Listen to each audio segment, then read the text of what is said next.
యేసుక్రీస్తు నామములో శుభములు పలుకుచున్నాను. అందరికీ శుభం కలుగును గాక. రెండవది, అందరికీ ప్రేమపూర్వకమైన వందనాలు తెలియజేస్తున్నాను. ప్రాముఖ్యంగా మన యొక్క కన్వెన్షన్ యొక్క ముఖ్యమైనటువంటి అంశం, కన్వెన్షన్లో ముఖ్యమైన అంశం యేసుక్రీస్తు యొక్క రెండవ రాకడ అని మనం గ్రహించాలి. యేసుక్రీస్తు యొక్క రెండవ రాకడను గురించి కొన్ని విషయాలు మనం నేర్చుకోవాల్సిందిగా అవసరత కలిగి ఉన్నాం. ప్రభువైన యేసుక్రీస్తు వారు మొట్టమొదట శరీర ఆకారంలో కన్యా మరియ అని చెప్పబడుచున్నటువంటి పవిత్రురాలైనటువంటి జీవితం కలిగినటువంటి మరియకు జన్మించినట్లుగా మనం పరిశుద్ధ గ్రంథం ఆధారంగా తెలుసుకుంటున్నాం. యేసు ప్రభు ఈ లోకంలోనికి కన్య మరియ గర్భం ద్వారా ఈ శరీరంలో ఆకారంలో వచ్చారు. దాన్ని మొదటి రాకడ అంటాం. ఈ మొదటి రాకడలో ఆయన వచ్చి అనేక అద్భుతాలు చేసి, ఆశ్చర్యకార్యాలు జరిగించి, ఘనకార్యాలు చేసి, ఆయన చేసిన కార్యాల్లో చాలా కార్యాలు మనం చెప్పుకోవచ్చు. ఆయన జన్మే ఒక ఆశ్చర్యకరమైనటువంటిది. ఆయన ఎదుగుదల, ఆయన యొక్క జీవిత విధానమంతా కూడా లోకానికి విరుద్ధంగా, లోకానికి వ్యతిరేకంగానే ఉన్నట్టు మనం పవిత్ర లేఖనం ద్వారా గ్రహించవచ్చు. ఒక విధంగా చెప్పాలంటే ఆయన పాపులలో చేరక ప్రత్యేకముగా ఉన్నవాడు ఈ లోకంలో. అది యేసుక్రీస్తు యొక్క మొదటి రాకడలో ఆయన మనకు ఇచ్చిన మాదిరి. దాన్ని హెబ్రీ పత్రికలో మనం చదవచ్చు. హెబ్రీలకు రాసిన పత్రికలో ఆయన పాపులలో చేరక ప్రత్యేకముగా ఉన్నవాడు, ఇట్టి ప్రధాన యాజకుడు మనకు సరిపోయినవాడు అని రాస్తుంది.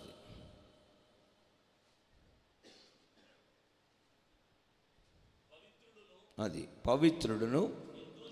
రెఫరెన్స్ ఒకసారి హెబ్రీలకు రాసిన పత్రిక 7వ అధ్యాయం 26వ వాక్యం దయచేసి అందరూ కూడా తీసి చూద్దాం. పవిత్రుడును, నిర్దోషియు, నిష్కల్మషుడును, పాపులలో చేరక ప్రత్యేకముగా ఉన్నవాడును, ఆకాశ మండలం కంటే మిక్కిలి హెచ్చైన వాడైన ఇట్టి ప్రధాన యాజకుడు మనకు సరిపోయినవాడు లేక తగినవాడు. ఇది యేసు ప్రభువులో మనం మొదటి రాకడలో చూసే శ్రేష్టమైన అనుభవం. ఒకటి, పవిత్రుడు, నిర్దోషి, నిష్కల్మషుడు. 3 కార్యాలు. అంతేగాక పాపులలో చేరక ప్రత్యేకముగా ఉన్నవాడు. ఈయన ఎత్తు ఎంత అంటే భూమి మీద నుండి అన్ని ఆకాశ మండలాల కంటే పైకి అంత ఎత్తు ఇది. అంత ఎత్తుకి ఈ భూలోకంలో శరీరంలో పుట్టిన వాళ్ళు ఎవరు ఎదగలేదు. హైట్, ఆయన హైట్ ఎంత?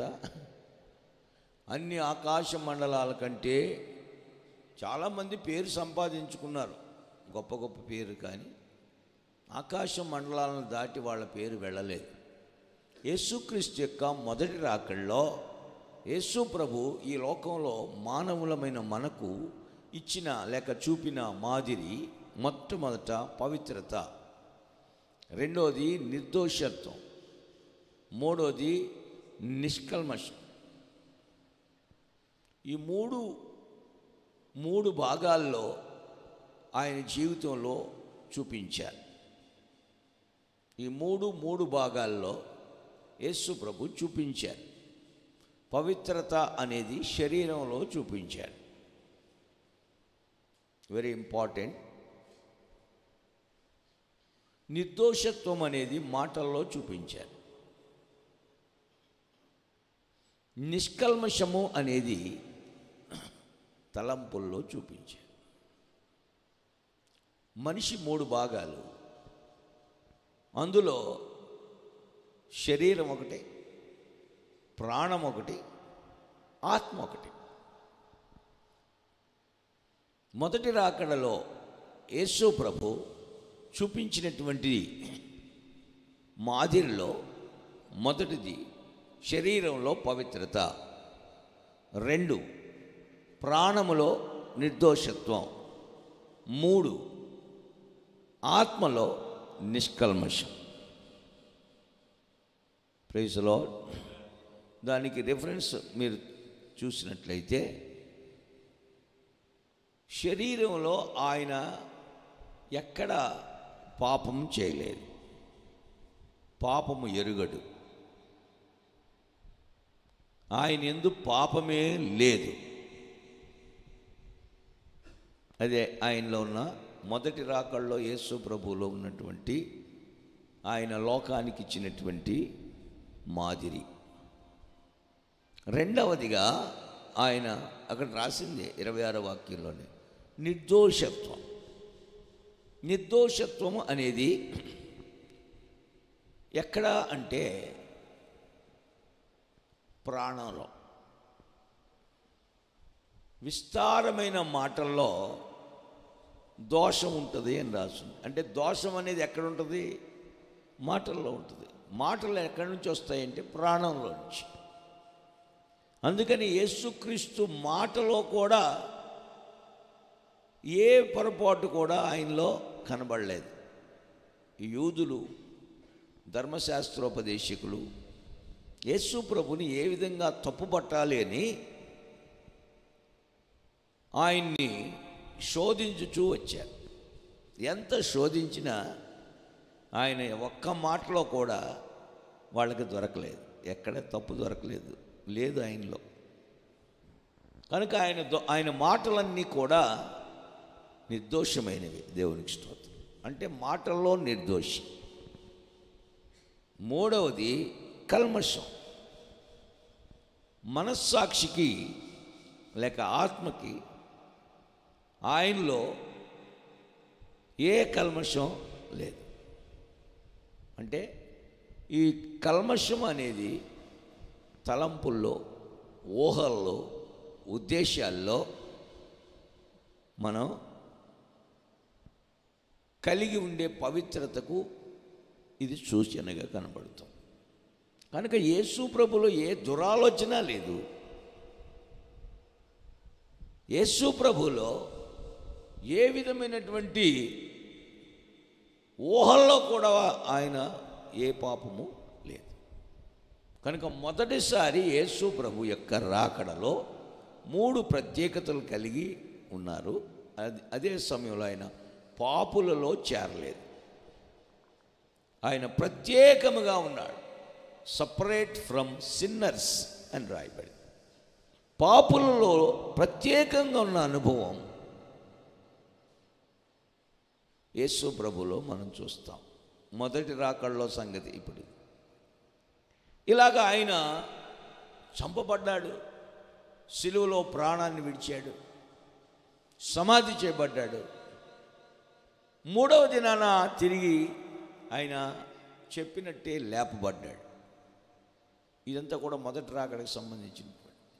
లేచిన తర్వాత 40 రోజులు నేనే యేసుక్రీస్తుని అని, సమాధిలో నుండి లేచినటువంటి వ్యక్తిని నేను అని తన శిష్యులకి, ఈ లోకంలో ఉన్న ప్రజలందరికీ 40 రోజులు ప్రత్యక్షమై తన్ను తాను సజీవుణ్ణని రుజువు చేసుకున్నాడు. దేవునికి స్తోత్రం. Praise the lord. కనుక ఈ 40 దినాలు తర్వాత ఆయన ఏం చెప్పాడంటే ఆరోహణమై వెళ్ళిపోయాడు. వెళుతూ వెళుతూ ఏం చెప్పాడంటే మరలా నేను తిరిగి వస్తాను అని చెప్పి దాన్ని రెండవ రాకడని మనం చెప్తున్నాం. ఆయన ఎలా వస్తాడు, ఆయన రాకడ విధానం ఎలా ఉంటుంది అని పరిశుద్ధ గ్రంథంలో మనం చక్కగా అధ్యయనం చేస్తే ఆయన రాకడ ఒకేసారి కాదు. ఆయన రాకడలో కొన్ని విభాగాలు ఉన్నాయి. దేవునికి స్తోత్రం. కనుక ఆయన రాకడలో ఏ విధంగా ఆయన ప్రత్యక్షం కాబోతున్నాడు లేక రాబోతున్నాడు రెండవసారి, ఒకేసారి తల్లి గర్భంలో నుంచి మొదటి రాకడలో ఈ లోకానికి వచ్చినట్టుగా కాదు. ఈసారి రెండవసారి ఆయన రాకడలో వ్యత్యాసాలు ఉన్నాయి. సమయం ప్రకారంగా అవి జరుగుతాయి. దేవునికి స్తోత్రం. కనుక ఈ రెండవ రాకడకు వచ్చినటువంటి ఒక గ్రహింపు దేవుని సేవకులు విశ్వాసులు తెలుసుకుని ఉండాలి. తెలిసి ఉండటం ద్వారా మనల్ని మనం సిద్ధపరచుకోవడానికి వీలవుతుంది.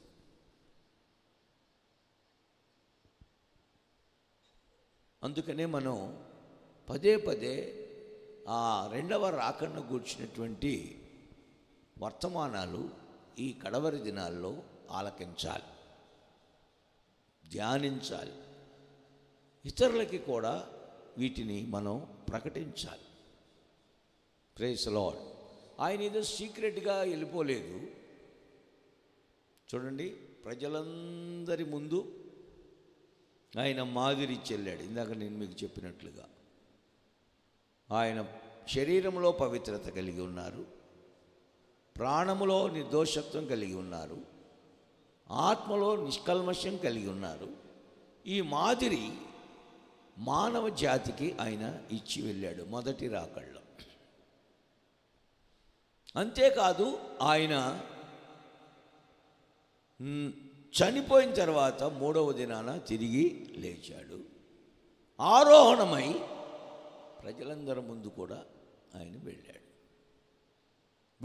వెళ్తూ చెప్పిన మాట ఏంటంటే, నేను వెళ్ళి మీకు స్థలం సిద్ధపరిచి నేనుండు స్థలంలో మీరు కూడా ఉండులాగున నేను వచ్చి మిమ్మల్ని తీసుకుని వెళ్తానని ఆయన జీవించినప్పుడు చెప్పాడు. ఆయన ఆరోహణం అయ్యేటప్పుడు కూడా దేవదూతలు కూడా చెప్పారు, గలిలయ మనుషులారా అని సంబోధిస్తూ, మీరు ఎందుకు ఆకాశం తట్టు తేరి చూస్తూ ఉన్నారు?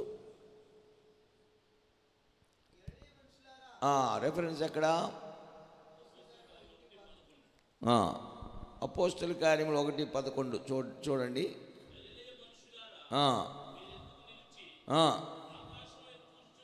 ఆకాశం వైపు చూస్తున్నారు.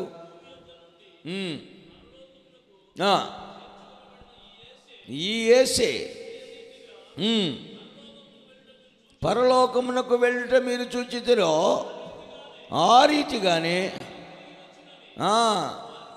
హల్లెలూయా. యేసు ప్రభు చెప్పింది అక్కడ యోహాను సువార్త. యేసు ప్రభు, నేను నా తండ్రి ఇంట అనేక నివాస స్థలములు ఉన్నాయి. 14వ అధ్యాయం మొదటి నుండి. నా తండ్రి ఇంట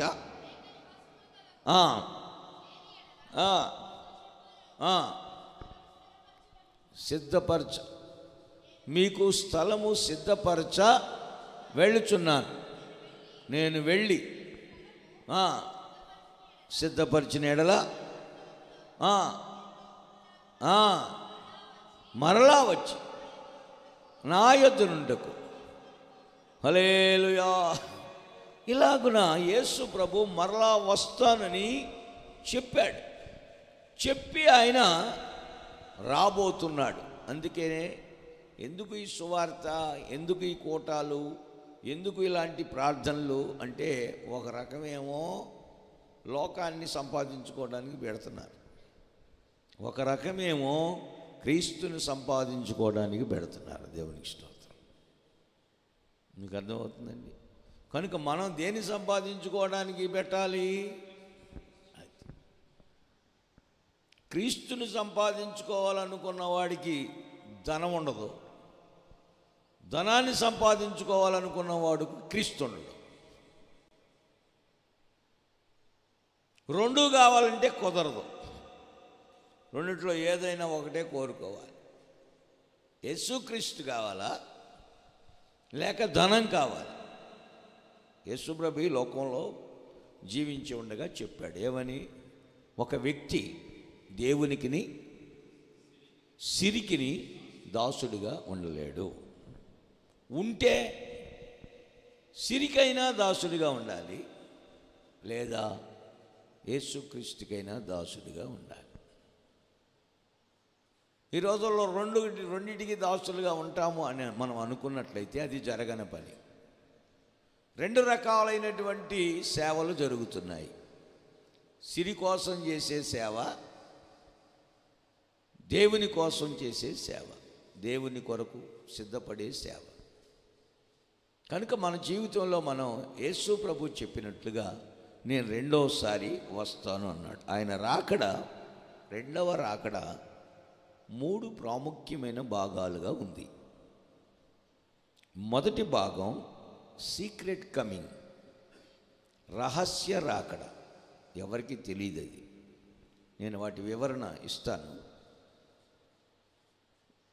రెండవ భాగం కోత అంటారు, కోత, హార్వెస్ట్. మూడవది బహిరంగ రాకడ,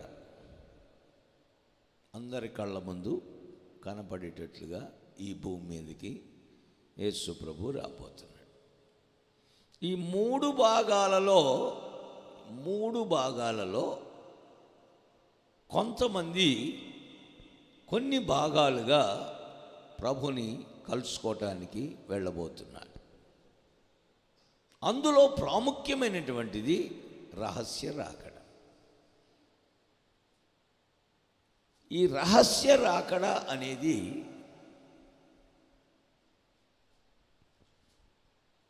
ఒక మనిషికి దేవుడిచ్చే సంపూర్ణ ఆశీర్వాదం. భూమి మీద ఒక మనిషి పొందుకునేదానికి, సంపూర్ణమైనటువంటి ఆశీర్వాదం పొందుకునేదానికి యేసు ప్రభు రహస్యంగా రాబోతున్నాడు.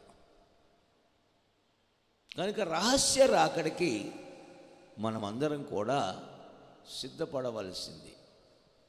చాలా ప్రాముఖ్యమైన విషయం ఏమిటంటే, ఈ రహస్య రాకడలో ఎత్తబడాలి అనుకుంటే ఈ కృపాకాలం తప్ప, కృపాకాలానికి ముందున్నటువంటి కాలాల్లో కానీ, కృపాకాలం తర్వాత ఉన్న కాలాల్లో ఉన్న వారికి కానీ ఈ సంపూర్ణ ఆశీర్వాదం రాదు. ఇప్పుడు కాలాలు, కృపాకాలం అనేసరికి మీకు సందేహం వస్తుంది. ఖచ్చితంగా అలాంటప్పుడు కృపాకాలం అనేది ఏమిటి అని మనం తెలుసుకోవాలి అంటే యుగాలను గురించి ఖచ్చితంగా మనం గ్రహించాలి. యుగాలు, ఈ యుగాలలో మీరు ఇక్కడ చూసినట్లయితే ఈ ఇది రాదు,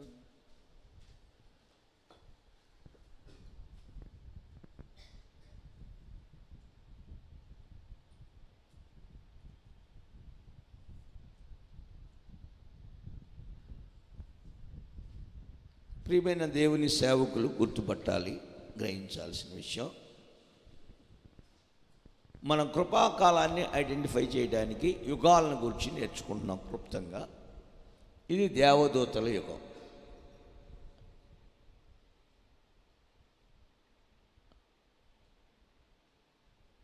ఇది దేవదూతల యుగం. దీనికంటే ముందు ఒక యుగం ఉంది. ఇది ఆది నిత్యం అంటారు, ఫార్మర్ ఎటర్నిటీ. ఈ కాలంలో ఎంతకాలం నుంచి ఉందో ఈ కాలానికి టైం పీరియడ్ తెలియదు. ఎవరికి తెలీదు. బైబిల్లో మనకి ఎవిడెన్స్ దొరకల. బైబిల్ ఎవిడెన్స్ తప్ప ఎవరేది చెప్పినా మనం వినడానికి లేదు. ఎందుకంటే భూమి ఆకాశాలు గతించిపోయినా నా మాటలు ఏమాత్రం గతింపవు అని పరిశుద్ధుడైనటువంటి దేవుడు చెప్పాడు. కనుక భూమి ఆకాశాలు గతించిపోతాయి కానీ ఆయన మాటలు గతించు. భూలోకంలో నువ్వు ఏ చరిత్ర పుస్తకమైనా తీసుకో, లేక ఏ ప్రవచన పుస్తకమైనా తీసుకోండి, వాటికి ఎల్లకాలం నిలిచేటువంటి కెపాసిటీ లేదు. అందుకనే ప్రామాణికంగా మనం పవిత్ర గ్రంథాన్ని తీసుకొని ఆ గ్రంథం ఆధారంగా చూస్తే ఇది ఆదినిత్యం అంటారు. దీన్ని వదిలేసేయండి. ఇక్కడ తండ్రి, కుమార, పరిశుద్ధాత్మ దేవుడు ఎంతకాలం నుంచి ఉన్నారు అన్నది తెలియదు, ఎవరికీ తెలియదు. ఇక్కడ నుంచి మనం లెక్కేసుకుంటే దీన్ని మొదటి యుగం అని చెప్పుకోవచ్చు, దేవదూతల యుగం. దేవదూతలు సృష్టించబడిన దగ్గర నుండి దేవదూతలు పాపం వలన పడిపోయిన తర్వాత, ఇది ఇక్కడ ఫాలెన్ ఏంజల్స్ అంటే పడిపోయిన దేవదూతలు అంటారు. పడిపోయినటువంటి దేవదూతలుగా మారి ఇక్కడేమో మహిమతో ఉన్నారు. ఈ భూమి మీద పడినప్పుడు భూమి నిరాకారంగా శూన్యంగా మారింది. భూమి నిరాకారంగా శూన్యంగా ఉండేటట్లు దేవుడు సృష్టించాడా అంటే నో. మనుషునికి నివాసయోగ్యంగా ఉండేటట్లుగానే దేవుడు భూమిని సృష్టించాడు. మరి ఎందుకు నిరాకారంగా మారింది అంటే ఈ దేవదూతలు భూమి మీద పడిపోవటం వల్ల భూమి నిరాకారంగా మారింది. దేవదూతలు అంటే మామూలు బలం కాదు. ఒక్క దేవదూత ఒక్క మనిషిని ఒక్క దెబ్బకి 1,86,000 మందిని చంపగలిగింది. ఒక దెబ్బకి ఎంత బలమైంది! అంత స్ట్రెంగ్త్ కలిగినటువంటి, బరువు కలిగినటువంటి దేవదూతలు కోట్ల కొలదిగా భూమి మీద పడద్రోయబడ్డారు. అప్పుడు భూమి నిరాకారంగా శూన్యంగా మారింది. ఒక గ్రంథంలో కొన్ని పుస్తకాల్లో రాయబడిన మాట, ఆ దేవదూతలు పడిపోయిన దేవదూతల యొక్క లెక్క 33,33,33,333. ఆ పుస్తకం పేరు నేను చెప్పను, మీరే కనుక్కోండి. 33,33,33,333 ఈ పడిపోయిన దేవదూతలు. ఇవే ఏం చెప్తున్నాయంటే దేవునితో సమానంగా ఎంచుకోవాలన్నటువంటి పార్టీలో చేరినాయి. అది ఆ పార్టీకి హెడ్ ఎవరంటే లూసిఫర్. ఆ లూసిఫర్ పార్టీలో ఉన్న వాళ్ళంతా వీళ్ళు ఏమంటారంటే మేమే దేవుళ్ళమే, మేమే దేవతలమే, మీరు మాకు పూజ చేయాలా అని అంటారు. ఎందుకంటే వీళ్ళల్లో పేరు, ఘనత, గొప్పతనం, సింహాసనం, ఏలుబడి కోరుకున్న దేవదూతలు. మనలో కూడా ఎవరిలోనైనా పేరు కానీ గొప్పతనం కానీ కావాలనుకున్నట్టయితే ఈ బ్యాచ్ అనుకోవాలి.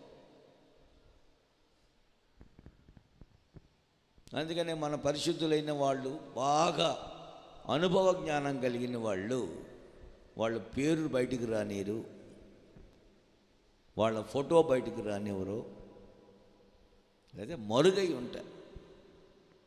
గొప్ప దైవజనులు, ఆ దైవజనులు, ఈ దైవజనులు, స్వస్థవరంగా మనిషిలో ఏమీ లేదు. కేవలం దేవుడే సమస్తం చేయించున్నాడు. కనుక సమస్త మహిమ, ఘనత, ప్రభావాలు దేవునికే చెందాలి. కనుక దేవుడు హెచ్చించేంతవరకు ఆయన బలిష్టమైన చేతి క్రింద దీన మనస్కులుగా ఉండడం మంచిది. మనమే హెచ్చించుకున్నట్లయితే ఇదే టైపులో తను తాను హెచ్చించుకున్నవాడు తగ్గించబడ్డాడు. ఎక్కడి వరకు తగ్గించబడ్డారు అంటే పాతాళం వరకు తగ్గించబడింది. పరలోకం నిత్యత్వ స్థలాల్లో నీతిమంతులు పరలోక సంబంధమైన వాటికి వెళ్తే, పాతాళానికి ఈ అపవిత్రమైన జీవితం గలవారు, అపవిత్రాత్మలు వెళ్తాయి. చూడండి, పాతాళం అనేది 3 భాగాలుగా మనం చూడవచ్చు. ఇదొకటి హెల్ అంటారు, నరకం. ఇది రెండవది ఔటర్ డార్క్నెస్, వెలుపటి చీకటి.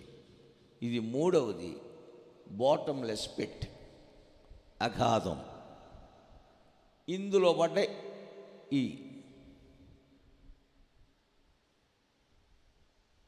పాతాళంలో ఒక మూలకి.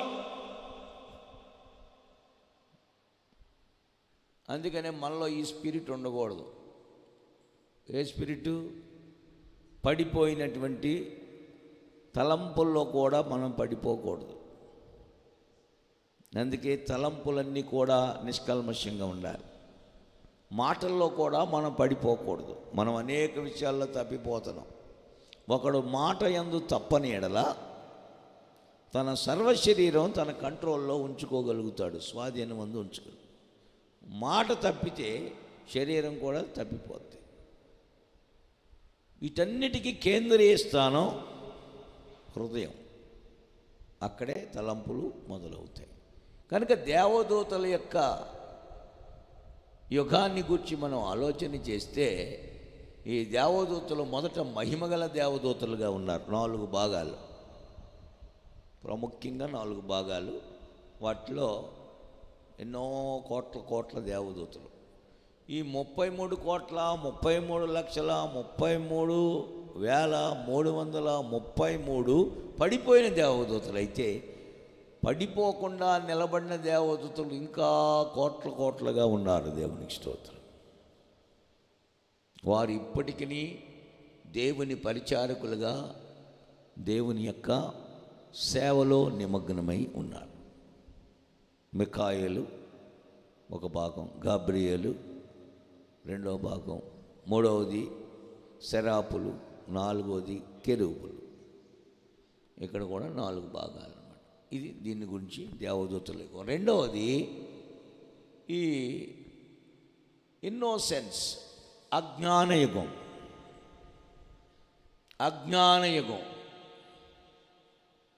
ఈ యుగంలో మానవుడు సృష్టించబడ్డాడు. సృష్టి అంతా జరిగిన తర్వాత 6వ రోజున మనిషిని దేవుడు తన పోలికలో సృష్టించాడు.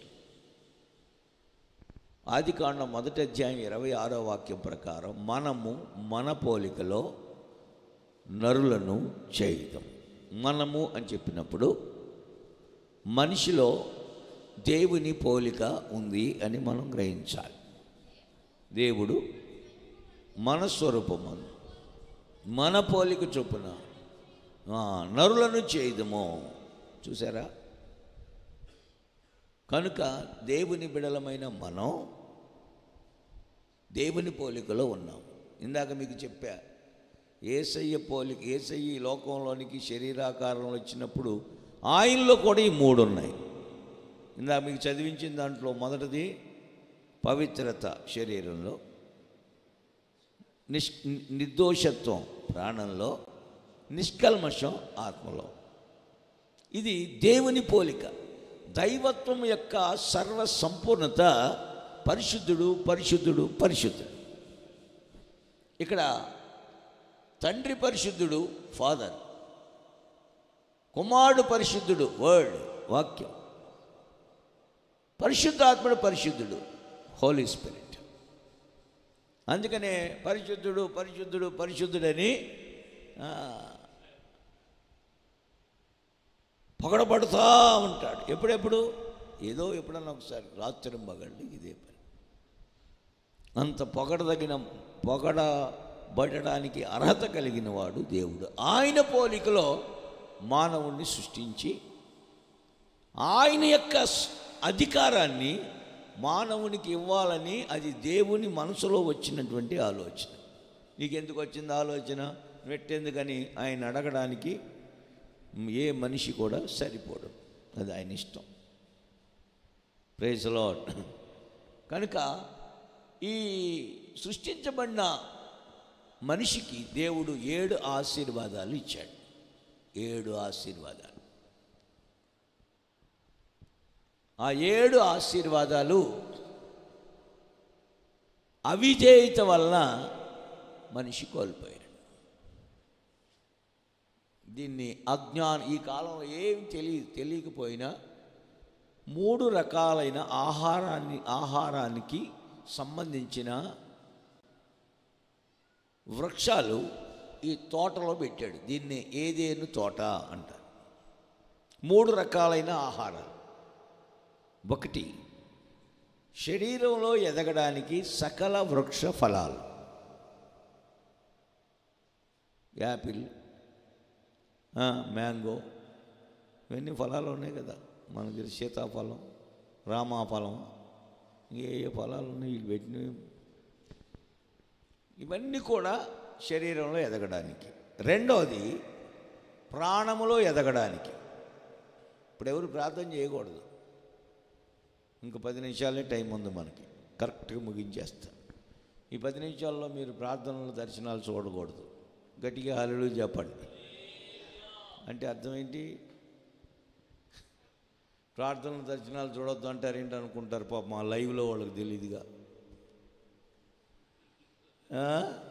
అంటే నిద్రపోకూడదు అని.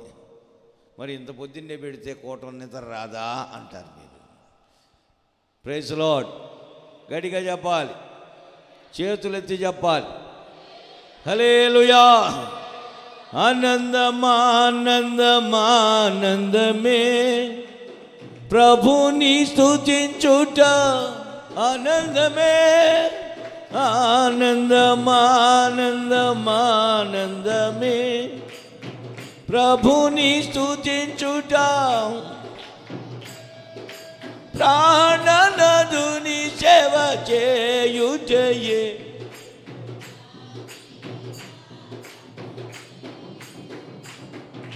ప్రాణనాథుని సేవ చేయుటయే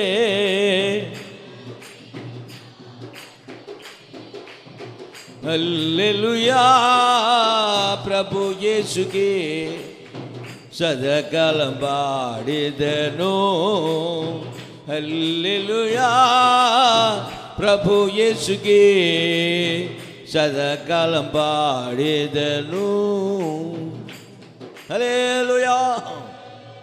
ప్రియమైన దేవుని సేవకులు గ్రహించవలసిన విషయం ఏమిటంటే, మనమందరం దేవుని పోలికలోనే సృష్టించబడ్డాం. అది ఏ కాలంలో? అజ్ఞాన కాలంలో. ఈ మనిషి దేవుని కంటే కొంచెం తక్కువగా చేయబడ్డాడు. కొంచెం. కానీ ఆ దైవత్వం యొక్క పరిపూర్ణతకి ఎదగాలని 3 ఆహారాలు ఇచ్చాడు. 1, శరీరంలో ఎదగాలి అని సకల వృక్ష ఫలాలు ఇచ్చాడు. 2, ప్రాణములో ఎదగాలని జీవ వృక్ష ఫలాన్ని ఇచ్చాడు. 3వది, ఆత్మలో ఎదగాలని మంచి చెడ్డల తెలివినిచ్చే వృక్ష ఫలాన్ని కూడా అందులో చెట్టును కూడా ఉంచాడు. అయితే శరీరంలో, ఆత్మలో, ప్రాణములో ఎదిగి తరువాత అతడు ఆత్మలో ఎదగాలి గనుక కొంచెం సమయం ఆగిన తర్వాత అది మనిషికి ఇవ్వాలన్నది దేవుని సంకల్పం. ఈలోపు తినేశాడు. అది అవిధేయత అయ్యింది. మీకు అర్థమైందండి? మనవాళ్ళు చాలామంది అడిగే ప్రశ్న అంటే, అసలు ఆ తోటలో చెట్టు ఎందుకు పెట్టాడు? చెట్టు నీకోసమే పెట్టాడు. కానీ తినే వయసు, ఆ వివేచన, ఇది వచ్చేంత వరకు మీరు చూడండి. ఒక పసిబిడ్డ పుట్టింది అనుకోండి, పసిబిడ్డకి పాలిస్తారు కదా, శరీరంలో ఎదగడానికి పాలిస్తారు. పాలిస్తూ మాటలు కూడా నేర్పుతారు. మాటలు కూడా మాట్లాడతారు. తల్లి మాట్లాడుతూ ఉంటారు, మాటలు నేర్పిస్తారు కదా. అల్లెలు చెప్పు అల్లెలు చెప్పు అంటారు. ఆ పిల్లకి అల్లెలు అంటే ఏంటో తెలియదు, ఏమో తెలియదు, అయినా సరే మాటలు కూడా మాట్లాడు. కానీ బిడ్డ పుట్టిన వెంటనే ఇదిగో బైబిల్ చదువు అని ఇస్తారా? ఎందుకని?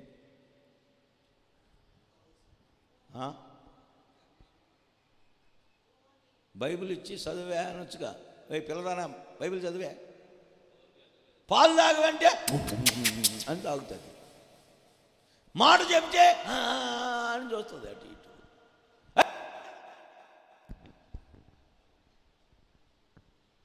బైబిల్ ఎప్పుడు చదివిద్ది?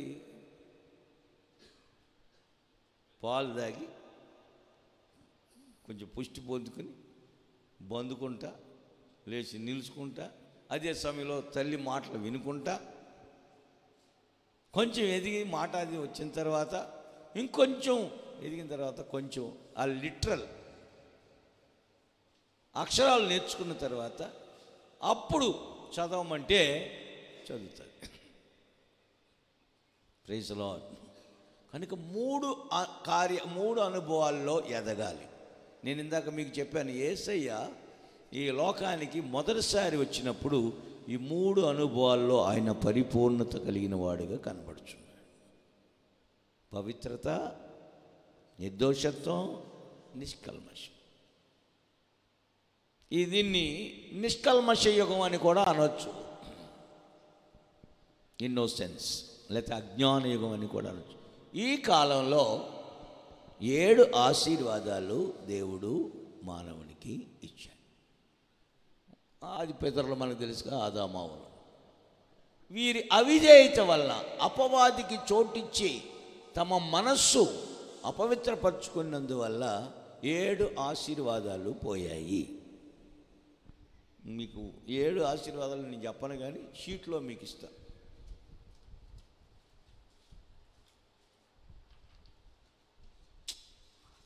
నువ్వు రారా.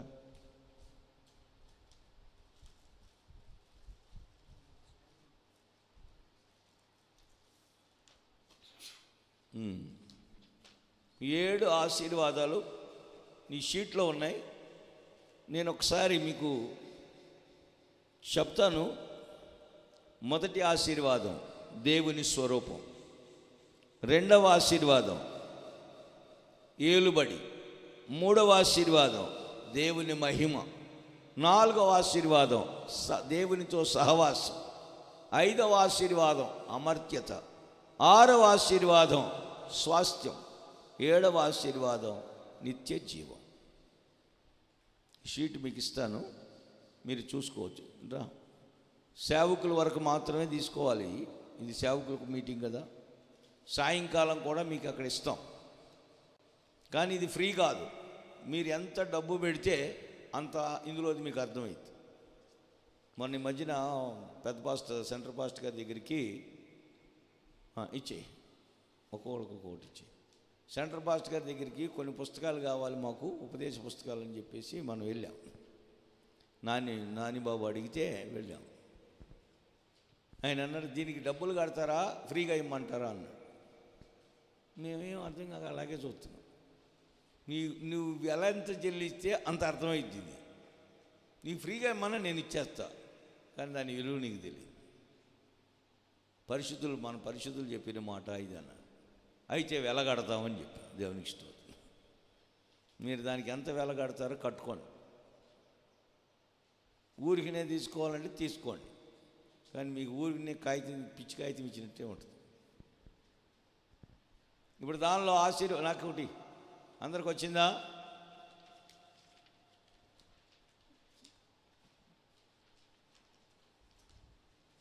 చూడండి, కింద నుంచి చూడండి ఆశీర్వాదాలు. ఒక్కో మెట్టు అనుకోండి. మొదటి ఆశీర్వాదం, మొదటి మెట్టు దేవుని స్వరం. ఇప్పుడు నేను చదివిందే అందులోది.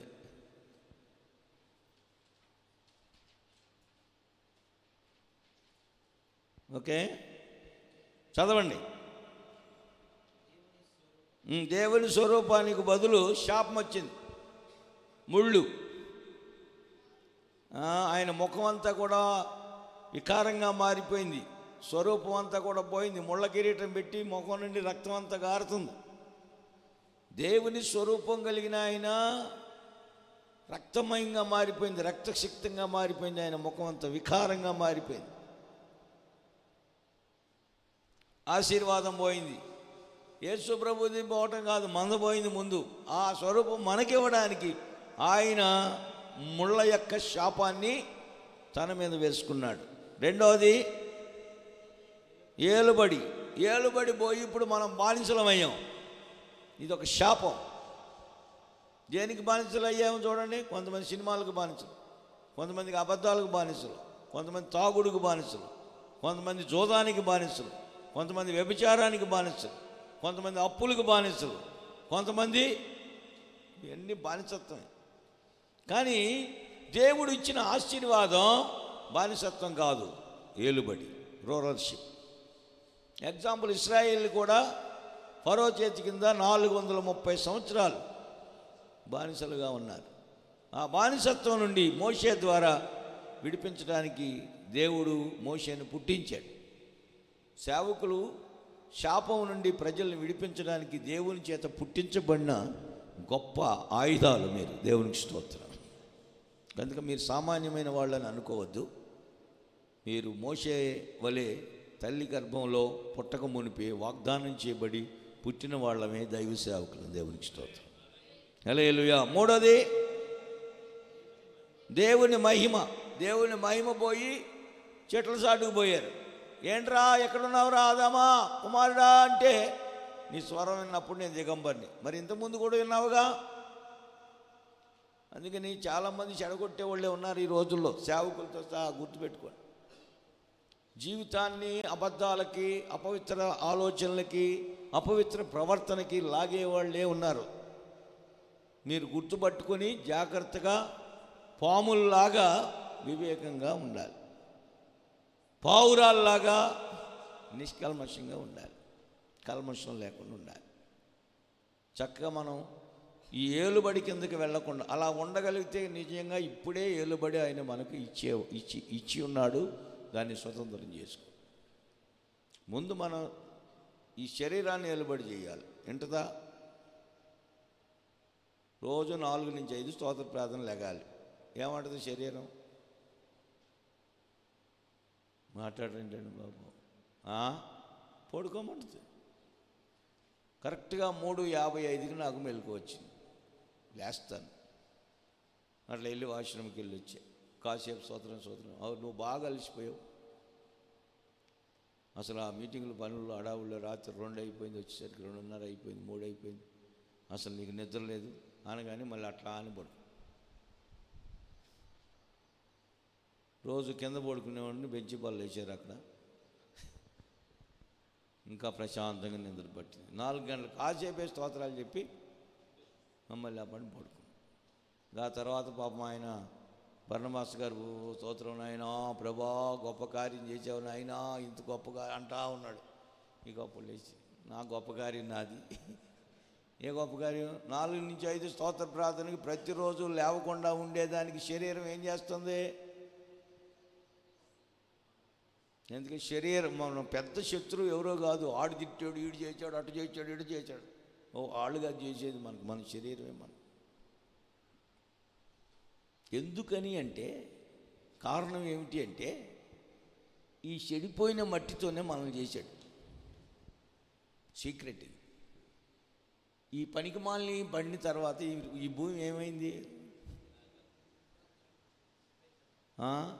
పేడ తొక్కినట్టు అయింది.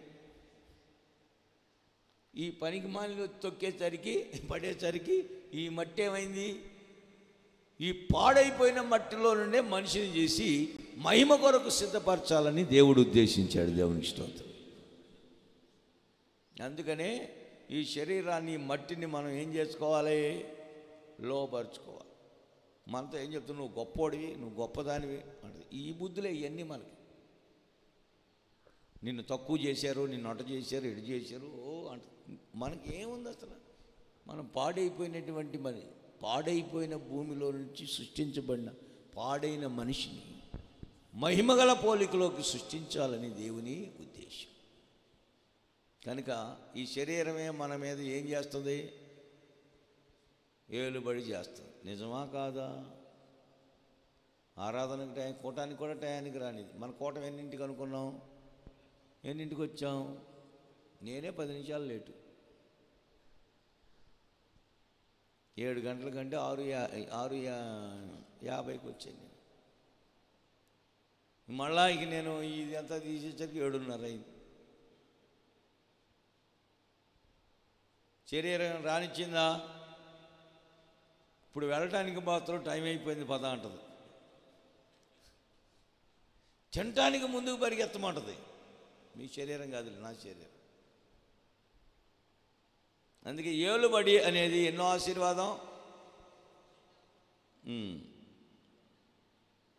అంతేగా, 2వ ఆశీర్వాదం. 3వ ఆశీర్వాదం దేవుని మహిమ. మహిమ బదులు ఏమొచ్చింది వాళ్ళకి?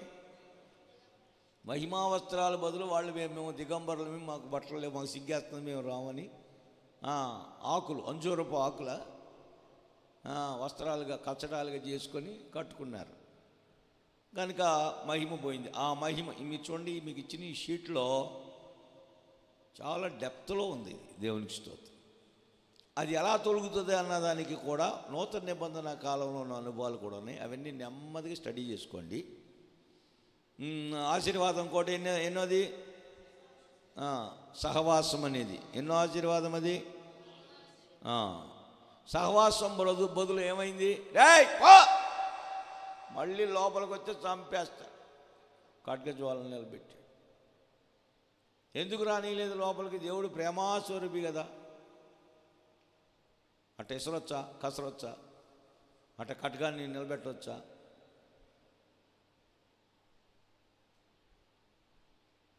తండ్రి కదా.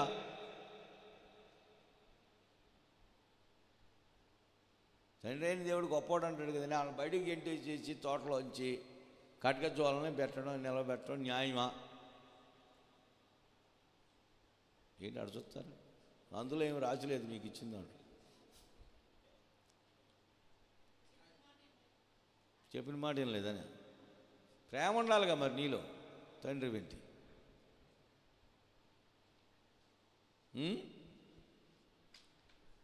ప్రేమ ఉందా లేదా? అసలు ప్రేమ లేదా అనటానికి వీలు లేదు, మరి చెప్పడానికి అవకాశం లేదు. ఏంటి ప్రేమ ఉందగనుకునే వాళ్ళని బయటికి వెళ్ళగొట్టాడు. ప్రేమ ఉంటే బయటికి వెళ్ళగొడతాడా? ఇది ప్రేమ? అవును. ఏమిటి ఆయన ప్రేమ? వీడిగిన మళ్ళీ తోటలో తిరిగి జీవవృక్ష ఫలాన్ని తిన్నాడనుకో, ఈ పడిపోయిన స్థితిలోనే వీడి జీవితకాలం అంతా పాపంలోనే యుగాయుగాలు ఉంటాడు. కానీ నేను కోరుకుంది వీడు పరిశుద్ధుడిగా నాలాగా యుగాయుగాలు ఉండాలి అని. అందుకనే వీడు పాపములో యుగాయుగాలు ఉండడం ఇష్టం లేదు కనుక వీడిని ముందు బయటికి వెళ్ళగొట్టకపోతే తోటలో తిరిగి ఖచ్చితంగా తింటాడు. జీవవృక్ష ఫలాన్ని తిని నిత్యము పాపిగా ఉండకూడదని ప్రేమగల దేవుడు ఉద్దేశించి బయటికి వెళ్ళగొట్టి దానికి ప్రాయశ్చిత్తం చేసిన తర్వాత ఇప్పుడు రమ్మంటున్నాడు దేవునికి ఇష్టం. మళ్ళా కడిగి పవిత్రపరచబడిన తర్వాత పోగొట్టుకున్న ఏదేని యొక్క ఆశీర్వాదాలన్నీ మరలా ఇవ్వాలని ఆయన సంకల్పం. కనుక నిజంగా దేవుడు ఎవరో, యేసయ్య ఎవరో ప్రేమగలవాడే. మనలో ప్రేమలో మార్పు వస్తాయేమో కానీ ఆయన ప్రేమలో మార్పు లేదు. నెక్స్ట్ ఆశీర్వాదం అమర్త్యత. శరీరంలో పాడైపోయే స్వభావం పెట్ల, దుఃఖం బాధ పెట్ల. ఎప్పుడు వచ్చినాయి ఇవన్నీ? అక్కడ నొప్పి, ఇక్కడ నొప్పి, ఆ బాధ, ఈ బాధలు శరీరానికి సృష్టించినప్పుడు లేవు. అవిధేయత వల్ల ఈ అమర్త్యత అనే ఆశీర్వాదం పోయింది. 6వది స్వాస్థ్యం, ఇన్హెరిటెన్స్. స్వాస్థ్యం కష్టపడి సంపాదించుకుంటున్నాం. స్వాస్థ్యం కష్టపడకుండానే దేవుడు స్వాస్థ్యం ఇచ్చాడు. దేవుని స్తోత్రం. అది పోయింది. ఇప్పుడు అవి ఇవి సంపాదించుకుంటున్నారు. చెమటబడి. ఈ చెమట అనేది శాపం. మనిషి సృష్టించబడినప్పుడు చెమట లేదు. ఈ రోజున చెమట మనకి చెమటూర్చి కష్టపడి తిని బతకరా బాబు అని, అదొక శాపం. ఫైనల్గా ఎటర్నల్ లైఫ్, నిత్య జీవం. దాని స్థానంలో వచ్చిన శాపం ఏంటి? మరణం, నిత్య మరణం, ఆరని అగ్నిగుండం. మీరు ఆ షీట్లో చూసుకోండి, చదువుకోండి చక్కగా. సమయం అయిపోయింది. రేపు ఎల్లుండి కూడా ఉదయకాలం 7 గంటలకి మనకి సేవకులకి స్పెషల్ స్టడీ ఉంటుంది కనుక చక్కగా మీరు ఈ సబ్జెక్టు నేర్చుకోవాలి. ఈ 3 దినాలు రెండవ రాకడను కూర్చున్నటువంటి ప్రకటనలు మనకి ప్రతి కూటంలో కూడా బోధించబడతాయి. మీరు వెళ్ళి టిఫిన్ అది చేసుకొని 10 గంటలకల్లా మళ్ళా ఇక్కడికి రావాలి. 10 గంటలకి అందరికీ ఇక్కడే పగలు కోట ఉంటుంది. 1 గంటకి క్లోజ్ అవుతుంది దేవుని ఇష్టం. మళ్ళీ 1 గంటకు భోజనం చేసిన తర్వాత కరెక్ట్గా 3:30కి 3:30కి కనిపెట్టి కోట ఉంటుంది. ఇక్కడ 1 గంట 4:30 గంటలు కరెక్ట్గా షార్ప్గా 6:30కి గ్రౌండ్లో మీటింగ్ ఉంటుంది. రోడ్డు ప్రక్కన గ్రౌండ్లో సాయంకాలం ప్రత్యేకమైన సువార్త స్వస్థత సభ ప్లస్ రెండవ రాకడను కూర్చున్నటువంటి ఈ అనుభవాలే మనం నేర్చుకుంటాం. దేవుడు మనకి ఈ అనుభవాలన్నీ నేర్పించినట్లు వీటిని నేర్చుకుని మనం ఆయన రాకడ కొరకు సిద్ధపడ్డకు దేవుడు సహాయం చేయనట్లు స్తోత్రాలు చెల్లించేదము. Praise the lord, praise the lord, praise the lord, praise the lord, praise the lord, praise the lord. ఈ కన్వెన్షన్ యొక్క మొదటి దినం ఈ సేవకుల మీటింగ్లో దేవుడు మనకిచ్చిన దివ్యమైన ఆలోచనలన్నిటి కొరకు స్తోత్రం చెల్లించేదము. స్తోత్రం, స్తోత్రం, స్తోత్రం, స్తోత్రం, స్తోత్రం. మొదటి రాకడలో యేసయ్య ఏ విధంగా అయితే పవిత్రుడును నిర్దోషియు నిష్కల్మషుడిగా ఈ లోకములో జీవించి మనకు మాదిరి ఇచ్చి ఉన్నారు, అలాగే మనం కూడా మన జీవితంలో పవిత్రత శరీరంలోనూ, నిర్దోషత్వం అనేది ప్రాణంలోనూ, నిష్కల్మషం అనేది ఆత్మలోనూ కలిగి ప్రాణాత్మ దేహాలు సంపూర్ణంగా పరిశుద్ధంగా కాపాడబడ్డకు దేవుడు మనకు సహాయం చేయనట్లు స్తోత్రం చెల్లించేదము. స్తోత్రం, స్తోత్రం, స్తోత్రం, స్తోత్రం, స్తోత్రం, స్తోత్రం, స్తోత్రం. ప్రేమస్వరూపి పరిశుద్ధుడా నీ పరిశుద్ధ నామ స్తోత్రం నాయన. మీ కృపలు అనుగ్రహించండి. ఈ మొదటి కోటంలో కొన్ని విషయాలు మీరు మాకు నేర్పించారు. నీ మహిమగల ఆశీర్వాదాలు మా అందరికీ దయచేయండి. నీ నిత్య మహిమ కొరకు మమ్మల్ని సిద్ధపరచమని కుడి వచ్చిన మీ సేవకులను మీ బిడ్డలమైన మమ్మల్ని అందరినీ కూడా మీ రాకడ కొరకు సంపూర్ణతలోనికి ఎదిగింపచేయండి. మిగిలిన కోటాలు కూడా ప్రభా ఆశీర్వాదకరంగా జరిగించండి. వాతావరణాన్ని అనుకూలపరచండి. విస్తారమైన ప్రజలను నడిపించండి. వచ్చిన బిడ్డలందరినీ మీరే శరీర రీతిగా కూడా పోషించండి. వసతులు వనరులు మీరు అనుగ్రహించండి. యేసు నామములో అడిగి వేడుకొంచున్నాం పరమ తండ్రి, ఆమేన్. మన ప్రభువైన యేసుక్రీస్తు వారి కృప, తండ్రి అయిన దేవుని ప్రేమ, పరిశుద్ధాత్మిక అన్యోన్య సహవాసం మనందరికీ సకల పరిశుద్ధులకు సదాకాలం తోడుగా ఉండి నడిపించునుగాక. ఆమేన్. హల్లెలూయా.